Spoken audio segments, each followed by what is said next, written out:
Hey, what's up? This Booker T, five-time WCW champ, WWE Hall of Famer, and you're listening to IT and the D. Now, can you dig that, sucker? Welcome back. Thank you once again for hanging out with us. This is the one and only IT and the D show. I'm your host, Bob Waltenspiel, hanging out with producer, co-host extraordinaire, Randy Walker. Guest this week, this one's kind of near and dear to all of our hearts here in Detroit. Travis Bradburn's in the house. He worked 39 years for one company. This kind of the whole lifeblood of IT and the D. Got the layoff button and rebuilding the network, rebuilding everything, rebuilding the LinkedIn. So we're going to kind of go through the story. But if you've followed IT and the D for any long period of time, this is kind of the heart and soul of what we were about was helping people get off their feet, get into gainful employment and especially helping people out that were, kind of disadvantaged by layoffs. This is going back to almost 2008. But you can find us online, itandthed.com. Do us a favor, give us a like on the socials, subscribe to us everywhere. Fine podcasts are sold. Our next meetup is happening Thursday, August 20th, 5 o'clock, right here at Detroit Shipping Company. Our most recent meetup was last night at Holmes Brewery over in Ann Arbor. Hope that went well. And we'll see you probably downstairs in the beer garden.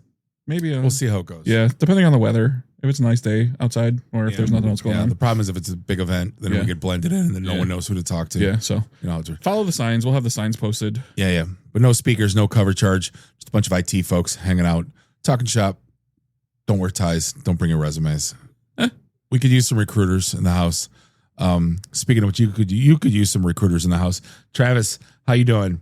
I'm hanging in there. Like you said, it was, I'd always introduced myself to new folks at GM as a lifer. Yeah. Because I interviewed when I was 17, started when I was 18. I did the GMI co-op thing. Okay. So started with Saturn.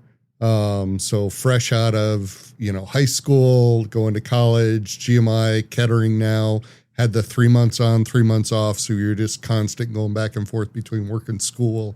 Was with Saturn for 16 years. And then in 2002, transferred over to OnStar and was there until this year. Was OnStar even a thing in 2002? Yes, it was. It actually started. What was it? It was, we were just starting to be in embedded. Before that, it was those cellular phones that you would, the bricks, bags, bags that you would put into they started with Cadillacs. Yeah. And then we started going into embedded vehicles, eventually got into all of them. And now I got married in 2002. I don't remember having a cell phone at my wedding. I didn't know OnStar other than the blue button. Yeah. Yeah. So it now it's running Super Cruise. It's doing all sorts of diagnostics, high-speed vehicle telemetry, huge subscription. GM just did their announcement for their Q2, and like 800 million in Q2 was off of subscription. That's insane. Yeah. Heated seats. I'm not paying for it. BMW. yeah, if it's there, let me turn it on. Yeah. Right. Yeah, that's one of the things I Turning feel into like Call of Duty. Oh, you want that gun? Oh, that's going to be another $20. Yeah, it's one of the things that we had a lot of discussions about, and I feel like they did a good job. It was, if it requires constant connectivity, a back office thing, then that makes sense for something you think about. None of us are asking for cloud. None of us are asking for storage. No. Yeah. The whole automatic accident, hey, are you okay thing, that's fine. I'll be just fine without it. There's nothing that I need to look at. Yeah, now your phones have crash detection. You're moving fast and you stop, your phone will detect that. Right. So. Phones have GPS. I appreciate these car. We'll get into your story in a minute, but tangentially. Yeah. It sounds like GM might be close to backtracking on their no CarPlay, no Android Auto decision. I've seen some rumors that people really want this feature and we're not giving it and we're losing sales. So, hey, give people what they want. Do they pick a horse? Their own native built-in stuff. So you'd have to subscribe and you could only use apps from the car's freaking app store. So this is going to be, I know we got to get back to Travis in a minute. This is back to my Sheets argument I had last weekend.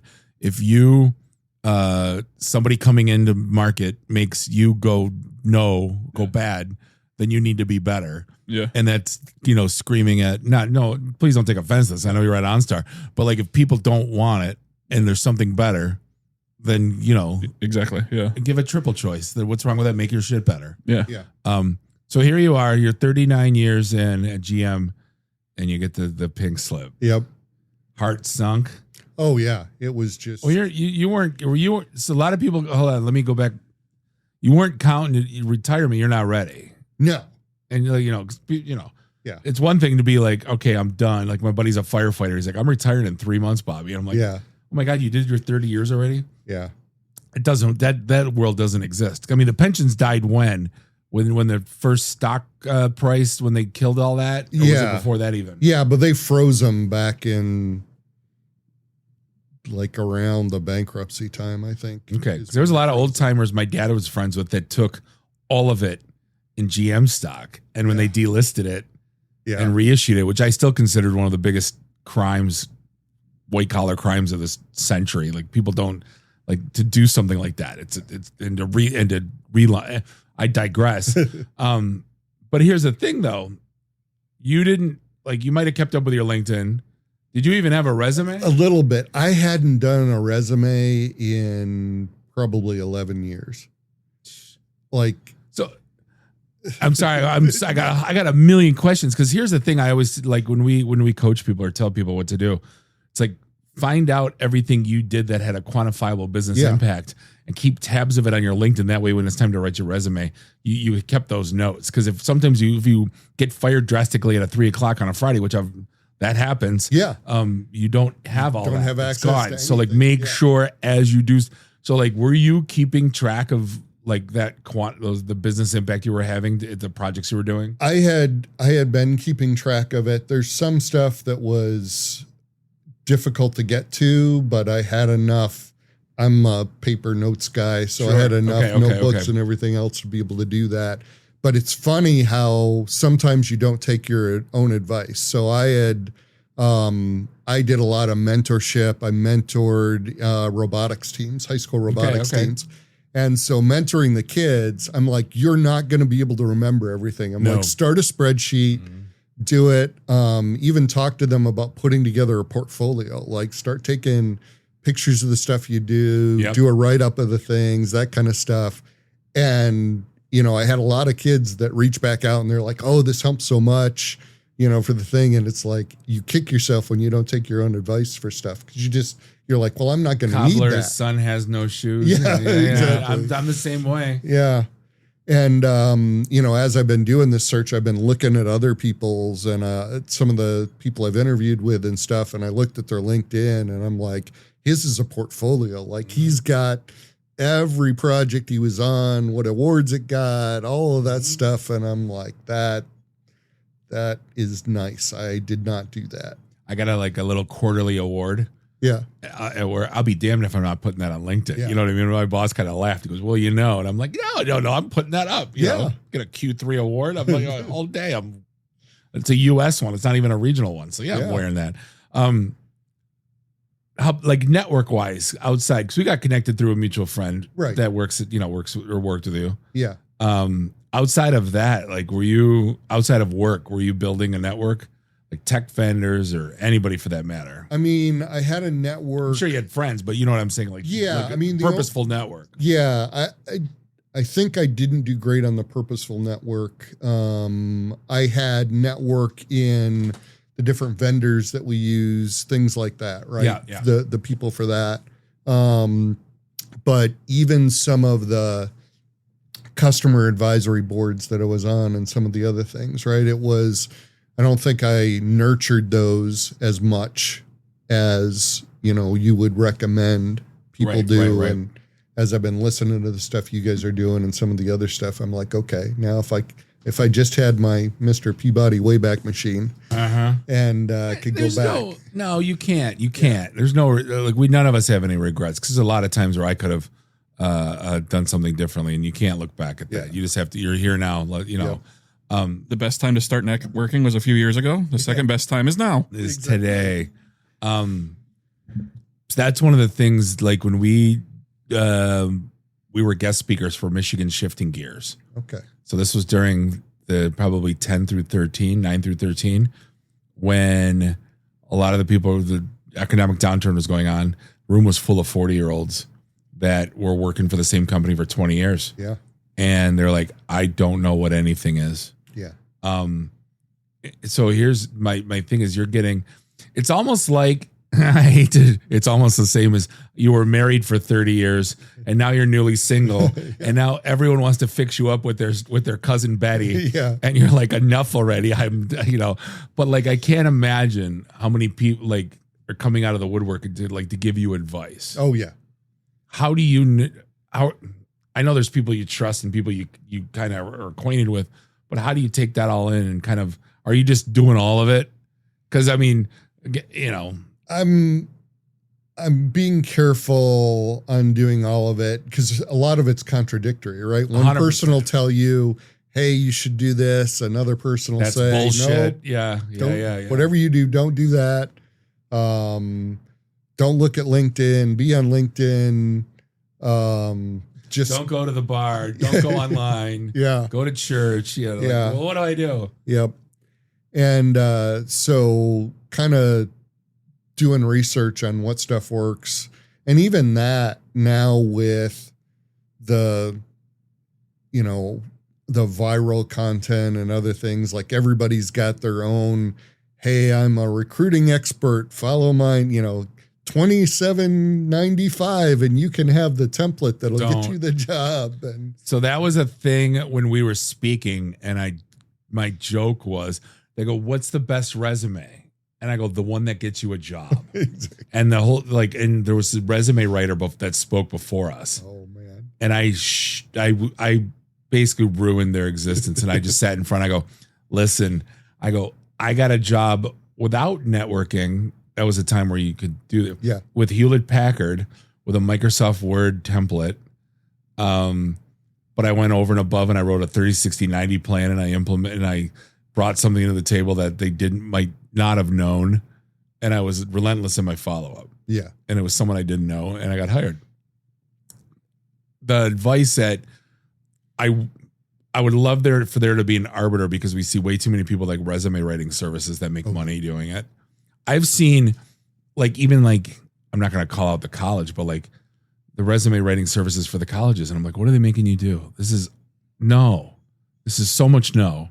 Yeah. But like, that's what I'm trying to get at, is like, how the hell are you supposed, unless you have, and that's the thing too, you could have 30 companies in this town and you have 30 different HR people that have 30 different styles. Oh yeah.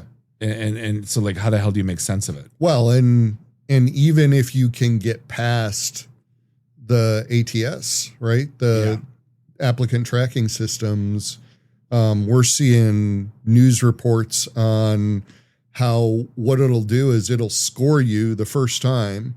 And then other companies that use that, it doesn't matter what resume you put in, it's using that initial score because it's identified you. And it's not even updating. It is gross. Your score for the thing. So you can, because you see all the advice about rewrite your resume for the particular job I you're won't do applying it. for. And I got told to use AI to rewrite my resume for every job.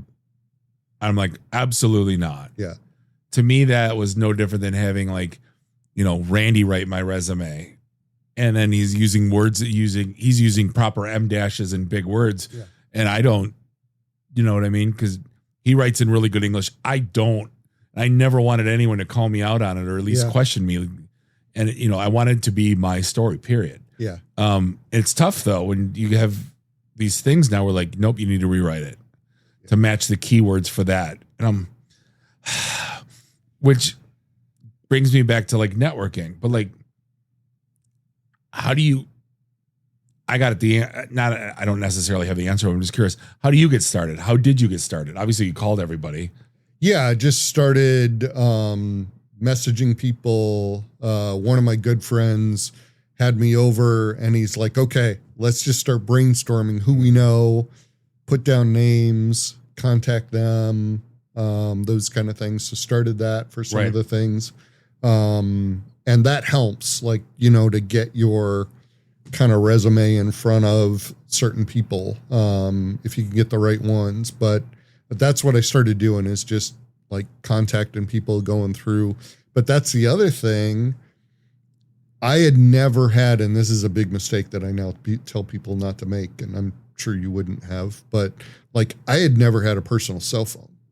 Like I had the company phone. Oh. I didn't have a personal phone.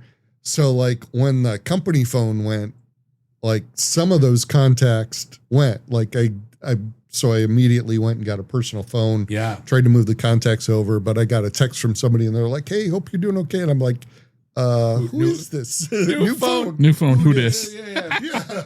I thought that ended in like 2010 when you could do a port over. You know what I mean? Yeah. And just some stuff didn't port right. But yeah, so, you know, doing contacts for the stuff. I've had people reach out to me. You know, I did the one LinkedIn article and had some people reach out from that. They're like, "Hey, good to see, you know, let me know." So going through some of that stuff, but it's just weird. And well, I think the thing is too, the age old question, what do you do? Yeah. And it's not a pet peeve of mine because it's happened so many times where I just need to smack people and they just go, "Well, I'm in IT." And I go, "No, I get that. What do you do?" Yeah. "A little bit of everything." "No, I get that. What do you do?" Yeah. "Well, I do." And I there was a kid that was here, friend of mine from high school said, "Can you talk to my nephew who's having a rough go finding a job?" And I said, "What would you, why we broke it down was, what would you tell your CEO if he sat down with coffee with him for a 10-minute, what do you do?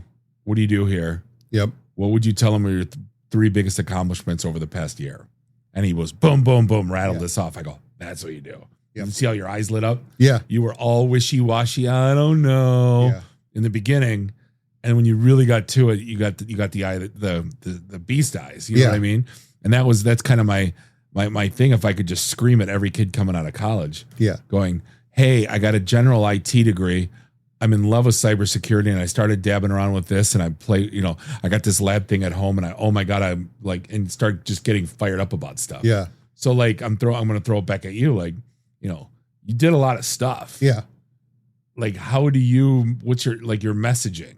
Like, what do you, like, Travis, what do you do? Yeah. And you go, "I was at GM for 39 years" isn't an answer. You know what I mean? Absolutely. Like, how do you, like, have you got it down to like, this is my messaging, my beast eyes, you know? Yeah. So the thing that I've done consistently throughout the career is, even before it was called this, is platform product management. So taking complex systems, designing them, figuring out how to, the big thing that I believe in is how do we enable the business to be able to do stuff on their own? So go through and design the systems so that, you know, you don't have to go to IT to do a certain campaign or a certain program. You know, you can do that. And the idea with platform product management, right, is you're not solving the problem, you're expanding the solution. So the idea is, it's like they may have this one thing that you come to, but you've got to be able to use system thinking and think through, okay, they're asking for this, but like, how do I design the platform so the next time this comes, it's just configuration by the business, or it's easy to do, or we talked about OnStar, right? And the new features. So when a new vehicle feature comes out, how do we design the entitlements, the permission system, so that it's not a science experiment every time a new vehicle feature comes up? It's just, okay, we know how to do this. Here's the playbook. This is what we can do. Doesn't require a lot of coding, those things. So that's what I've always done. Like, even, you know, I talked about doing the co-op when I was 17, 18. The first co-op assignment I had was designing a prototype for inventory system for Saturn, how they were going to figure out what parts were on the line and stuff like that. And, you know, designing things so that it's just really easy for the stuff. My undergrad is industrial engineering. Okay. And so the thing that I love about industrial engineering, and I know we get all the jokes about imitation engineers and imaginary engineers and all that stuff with IE, but you're trained to look at, how do I make people's jobs easier? And I think in today's environment, with all of the stuff that people have coming at them and other things, like that's just such a critical thing, is to look at something and go, okay, how do I make this easier? And it's not just the customer, right? It's the people developing on the platforms, the people using the platforms, those kind of things. And that's the kind of stuff that excites me, right? How do I take something that's complex and make it simple and make it repeatable and scalable and open and those kind of things? So you couldn't have picked a worse time for this. And I say that out of love, but like when you looked at like the regime change, everyone sat on their hands. AI comes out, everyone sat on their hands. Tariffs get dropped, everyone sat on their hands. Yep. And everybody's like, they're just now starting to like put AI into production. Yeah. And things are just starting to move. It's definitely not floodgates. No. But there's retraction almost. We want to do more with less. I think since the dawn of IT, that was the whole point. Let's do more with less. So, I mean, this isn't anything new to any of us, but the whole, especially in manufacturing, especially in automotive. Yep. Can you parlay what you've done outside of manufacturing in supply chain and, Yeah, absolutely. So when you look at the systems and how you put stuff together, that same philosophy works fantastic in sales e-commerce ecosystem. It works in, you could use it in legal systems, right? And how you're moving cases through or in hospitals, any of that kind of stuff. This is really just process. Yeah. Yeah. And it's looking at that. And, you talked about AI with some of the stuff. One of the things that I think is some companies, just because they're like, okay, we've got to AI everything, like they're creating what I'm calling digital inventory, right? Where they're automating stuff, but they're not looking at the constraint of the system. And so they're actually not creating value through the automation. Some people are, but some, as I read and stuff, they're just creating the inventory. So if you close sales faster, but your legal team still takes 4 weeks to get through stuff. Exactly. Like it's not going through. Business has to be in lockstep. We talk about this every week. Yeah. Yeah. And so you have to design.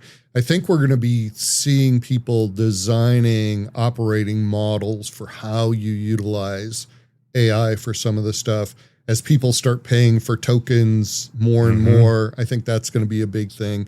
You look at some of the AI agents and look at some of the stuff that people are doing, and they're essentially doing robotic process automation, but just really expensive using tokens. So what used to be a Python script that did categorization, they're like, oh, look, I have my AI agent do this, and they're spending tons of money every time to do it. And they're not, really creating the value. It's the cloud 2012, 2013. Yeah. That was my joke. What was that last week?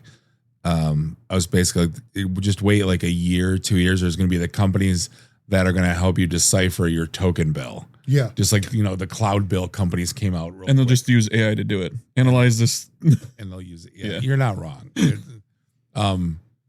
Did you see the Microsoft letter that came out where they told their engineers to start using it less? Yeah. The bill was astronomical. Yeah. It's so funny because I just saw the reels you watch all the time, and I get a lot of technology ones. And a guy was basically, if I don't see that you've done 50,000 in tokens, like if you've done 1,000, like you're gonna be on the chopping block. So it's just that is an interesting a turn. Well, and that's what I think people are going to have to change, right? Is what value are you using versus just how many times did you use Glean this past week or whatever it is. It's like, what real value did you create? And even some of that stuff is dangerous, right? Because you can have somebody that publishes something within the company that says, oh, so-and-so owns this or so-and-so has this, but it's not really the case. And then this AI sucks it up and says, okay, well, here's how it works. and it's not. And if somebody consuming that doesn't validate it, all of a sudden you're off on these rabbit trails. We're getting it's shadow IT all over again. Yeah. It's the same.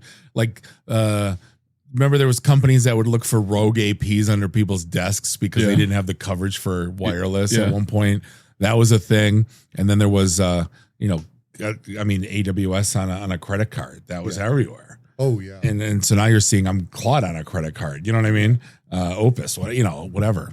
Well, yeah, I brought in decision management, decision sciences into OnStar. So using the Pega system and that stuff. And it used to be and my team was actually the ones that changed the rules and did that stuff. And then I had an IT counterpart that would wire up the data and that stuff. And they used to joke that they had a wiki and my picture was under the shadow IT with the thing. So, so you brought something up before the show started, interestingly enough. And it didn't dawn on me until just now when we were talking about like recruiters are reaching out now and you haven't been exposed to the scams. Oh yeah. Going on. Because, I was joking with my boss. I get reached out to by, 3 or 4 times a week because I have this one word on my resume and it's in demand. There's not a lot of people that word and it doesn't matter what company, but I'll get, and I could tell the difference. Yeah. But like you told me hey, don't talk to me here. Talk to me on WhatsApp. Yeah. I've had 3 different scam ones. One of them that was supposed to be doing a automotive startup in Detroit for smart cars. And so it was legit. Sounded. It sounded legit, but like as I'm talking to the person, because they switched it over to WhatsApp, and I was using it as a opportunity to practice my interview questions because I hadn't interviewed in forever. But like they go through this, and then all of a sudden they start talking about cryptocurrency and what's my view on stablecoin and other stuff. And I'm like, and then there was one that was a biomedical company in Florida that wanted help setting up their fleet and everything else. And they're like, here's the stuff. And like, they show you the proposals and like, you read the proposal and I'm like, this really looks AI generated, for the stuff. And it's just, so it's, Randy has that problem when he just types. Cause they're like, you did that in AI. He goes, no, it's just me. Yeah. Well, AI learned it from somewhere. Yeah. Somebody had to use M dashes before AI could learn it. That's the thing my daughter yelled at me for. I use M dashes forever. And my daughter's like, I learned from you. And now it looks like I'm using AI because I've got these dashes in my stuff. Yep. And they have appropriate uses. But now it's like, oh, crap. Well, I can't use that anymore. So what advice have you gotten for like actually interviewing? Because that's a unique beast. Yeah. So honestly, I haven't gotten a lot of advice for interviewing. That's one of the things that I haven't worried as much about. I haven't done, I help, as I talked about in robotics, like I coach kids on interviewing, how to bring in enthusiasm into it. When you talk to the interviewer, you want them to leave at a higher energy rate than what they came into the interview for. Don't try and memorize bullet points, talk about stories. I remember coaching this one girl.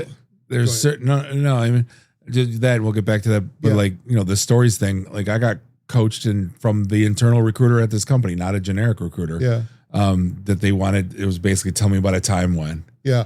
30 times. And you had to have a story and you had to answer in STAR. Yep. Right. You've told about that. Oh yeah. Which is, I had to look it up because I keep forgetting what it is. Yeah. Situation, task, action, results. So what was going on? Yeah. What did you do? What happened? And what was the business result? Yeah. So like every time. So tell me about a time when this. Yep. Tell me about a time when that. Yeah. Tell me why. You messed this thing up. Yeah. Yeah, it was so as part of the robotics coaching, a lot of the kids through Kettering and others, they're interviewing for co-ops after their high school stuff. And I remember coaching this one girl. Tell me about a time you were in a stressful situation and blah, blah. And she started monotone going, well, there was this thing. I'm like, no, I yelled at her. Yeah. I'm like, I watched you tear apart the drivetrain while we were in queue to get up to do a match and rebuild the drivetrain as we were moving up the line to get into the match. You kept your cool. You asked for help for the things. Like, you know, those are the stories. Those are the things that you want to be able to tell for the thing. When we used to, when I interviewed techs, I used to always go, tell me about the last time everything went down. Yeah. What'd you do? There was no wrong answer. Right. It was, I ran in and did it. I ran into the burning building and did it all myself. It was, I called Microsoft support, or it was I assembled the Avengers. Yep. Right. And it's pretty much, those are the three doors. Yeah. And that told me who you were. Absolutely. So if my team needed, you know what I mean? That really all. So again, it doesn't take in. That's what I love and hate about this whole process is, so, you know, you get rejected and you're like, oh my God, what? And you rethink everything you answered, but it had nothing to do with it. Just meant they needed a offensive lineman, and you're a great running back. You know what I mean? Yeah, absolutely. And then the other challenge you have, right, as you apply for things is, you know, are you overqualified for the role? Like, I mean, at this point you are for everything, you know. And, you know, don't count though. If I give you any advice, don't count. I talk to a lot of college kids. Don't count. So like I applied 417 times and they ratio it. I'm like, stop it, knock it. Don't, just don't. Yeah. Well, and especially now, a lot of them are just black holes for applications, right? I saw a story about that where they're all ghosts. I don't know how many of those are still exist. Cause I even talked to a hiring manager. I'm like, I called him and I'm like, hey, it would have been a top 2 dream job of all time. Oh, yeah. And I'm like, he goes, oh, those are just bullshit things the company puts out. I go, why wouldn't you call me about this? And he started laughing. I go, yeah, that's not real, Bob. Yeah. I'm like, gross. Yeah. Well, and you'll see them. You're like, okay, when was this posted? 1.5 years ago. Okay. Yeah. So are you writing a cover letter for everything you're applying to? Some companies don't even take cover letters anymore for the application. I don't know who reads those. Yeah.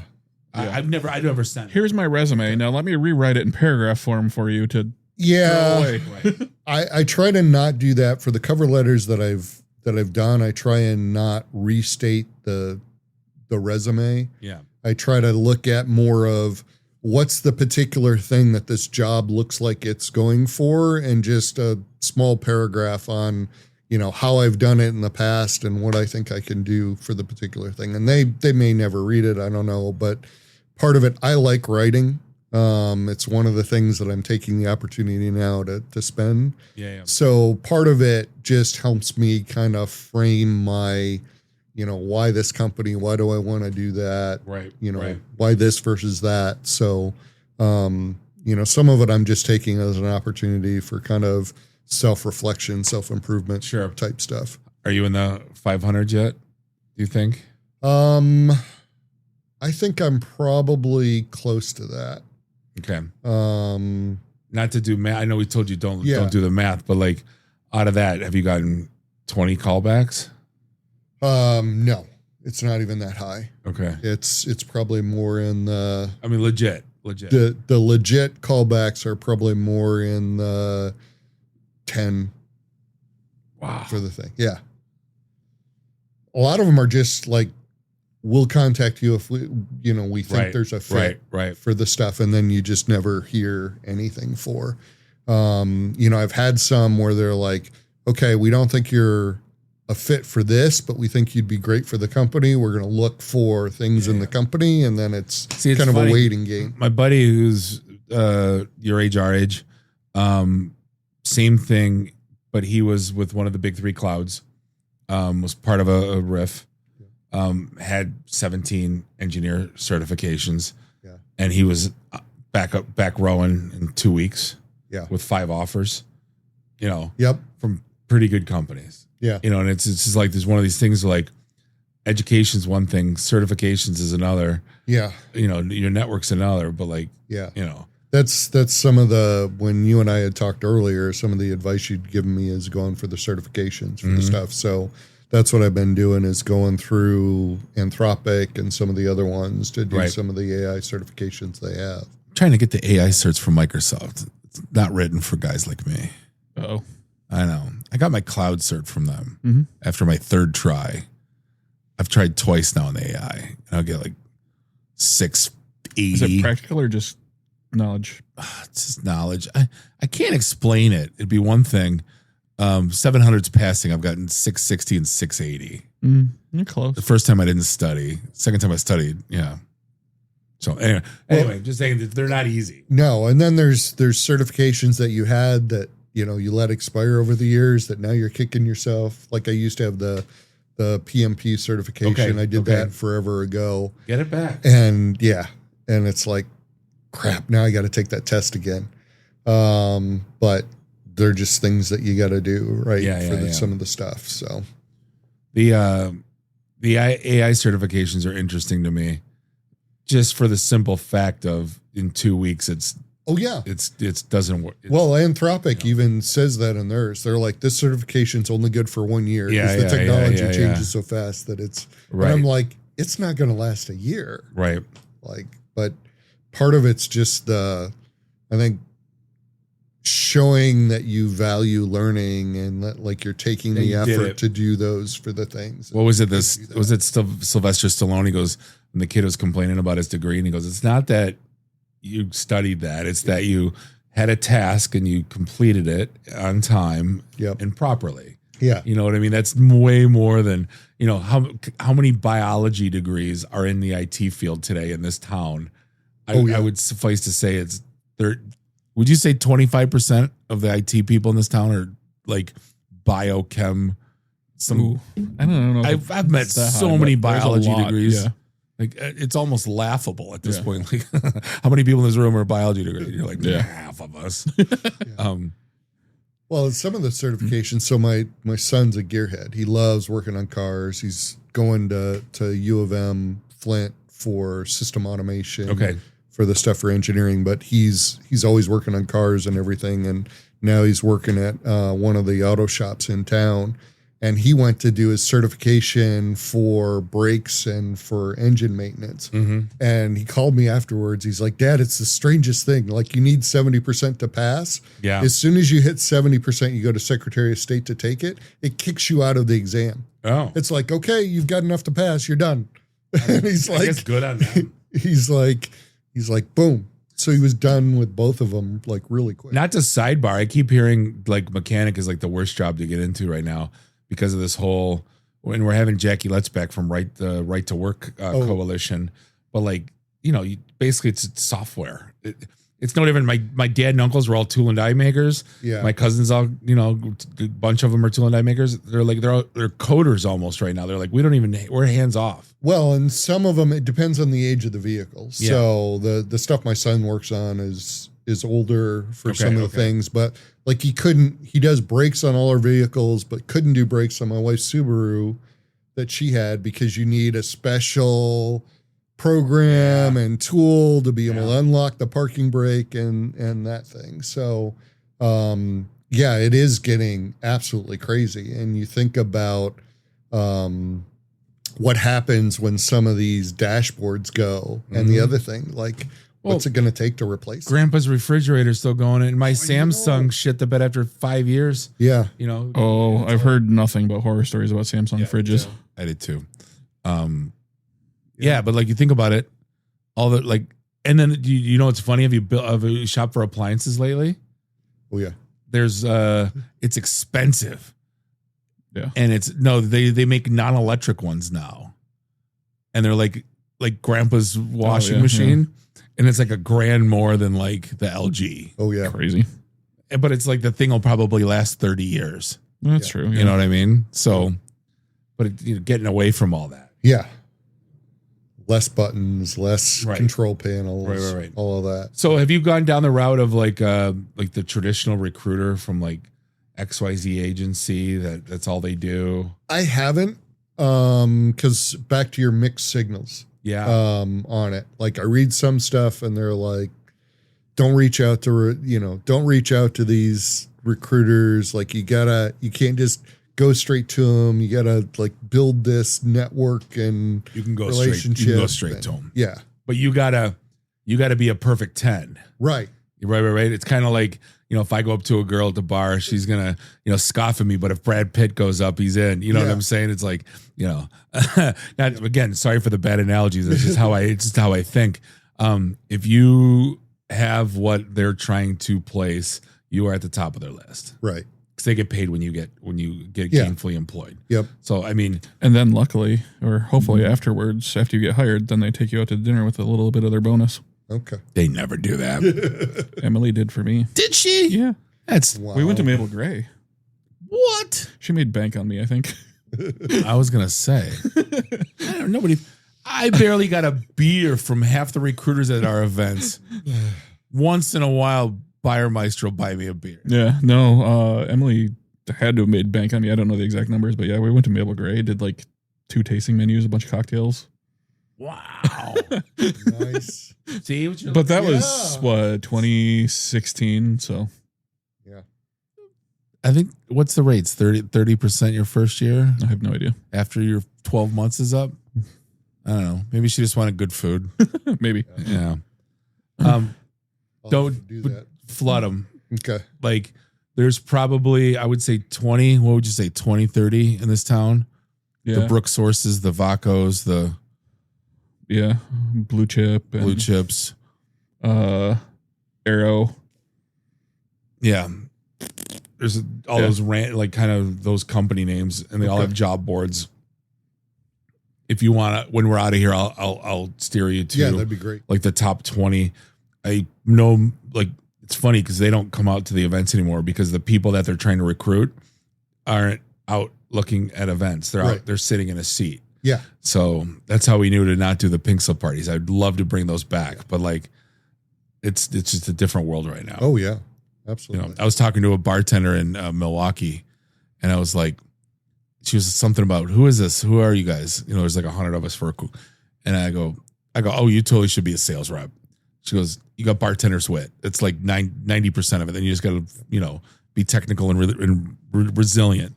And she's like, I got bartender's wit. I'm like, I wouldn't tell you. I go, back in the day, I could probably get you a job tomorrow. Today's a little different. Yeah. So just the market today, we used to bring bartenders out, get them level 1 help desk jobs. Oh yeah. Stay there for 2 years, and then they become a cloud admin, and then they become a cloud security architect. You know what I mean? Like those days are gone. Yeah. So there's no. I was gonna say this is probably the dumb question. I'm always good for one of them.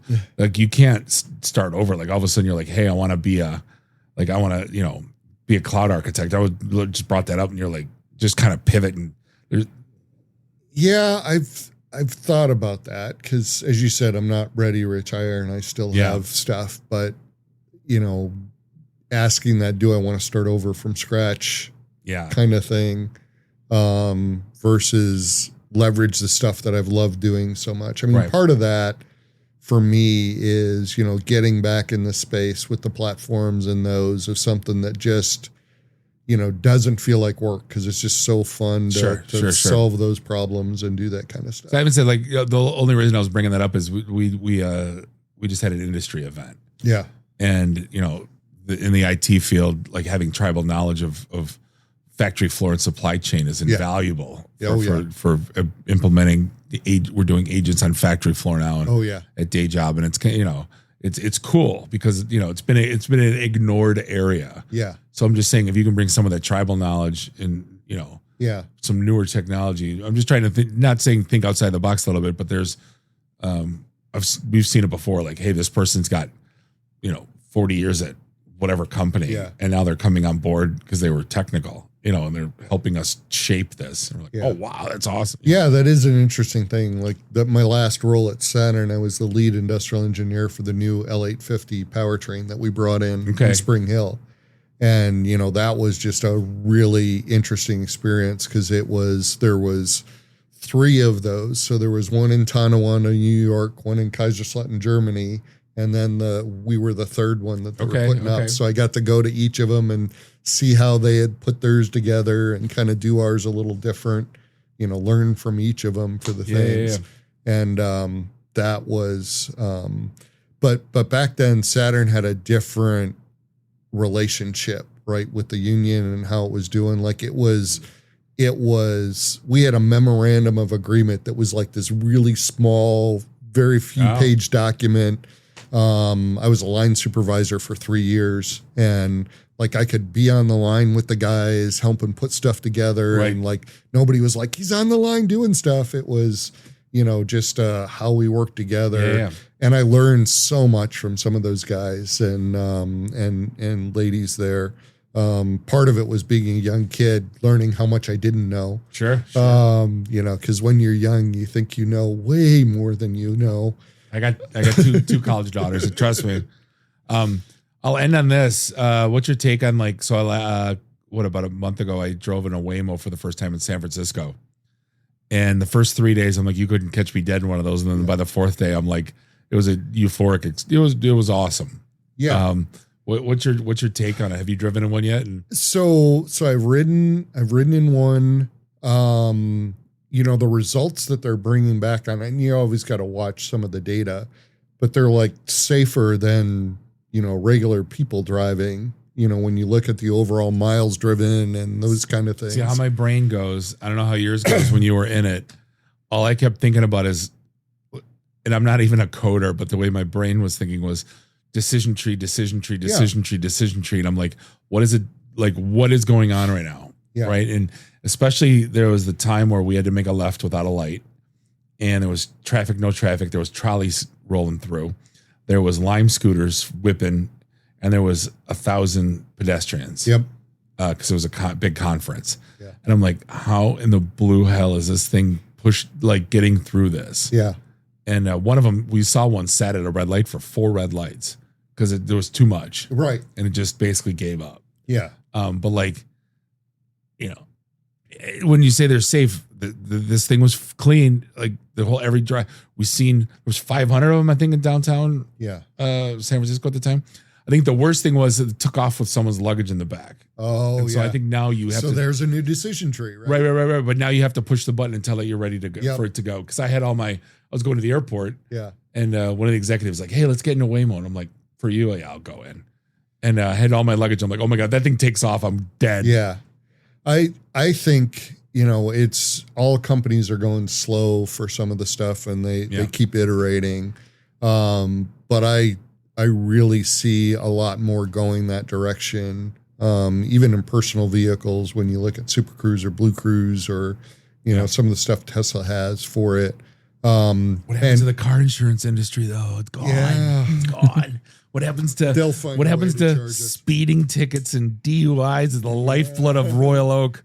No, I'm being genuinely honest. It's a revenue stream. Yeah, absolutely. And it's one of the things that I think people aren't spending enough time kind of thinking through it's back to some of the stuff I talk about with system thinking, right? Yeah.